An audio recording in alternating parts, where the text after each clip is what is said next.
faut faire la distinction entre un stress normal puis un trouble anxieux. Donc, quand on parle d'un stress normal, en fait, c'est très situationnel souvent, c'est très action-réaction.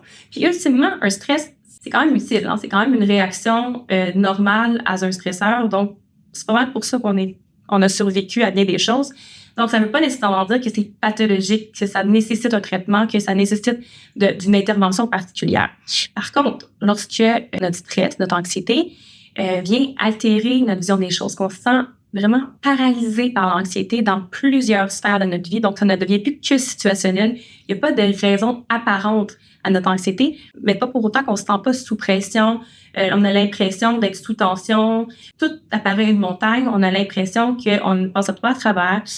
Couplé à ça, il y a des symptômes associés de fatigue, d'irritabilité, troubles du sommeil. Tout ça, ça fait plusieurs mois que ça dure. On n'est pas juste suite à une situation précise. Donc, à ce moment-là, quand on remarque qu'on a une détresse dans notre vie, qu'on a une altération au niveau de notre fonctionnement dans plusieurs sphères, on a l'impression qu'on n'est pas capable de mettre un pied devant l'autre parce qu'on est tout le temps dans la rumination anxieuse ou les scénarios de catastrophisation sans arrêt.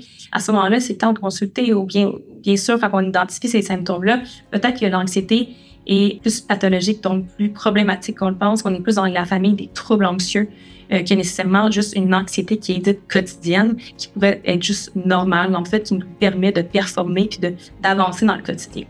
Donc, quand on se sent plutôt paralysé, quand on sent que l'anxiété nuit à notre quotidien, à notre avancement, autant dans notre sphère personnelle, notre sphère professionnelle, scolaire aussi pour les étudiants, à ce moment-là, c'est le temps de consulter.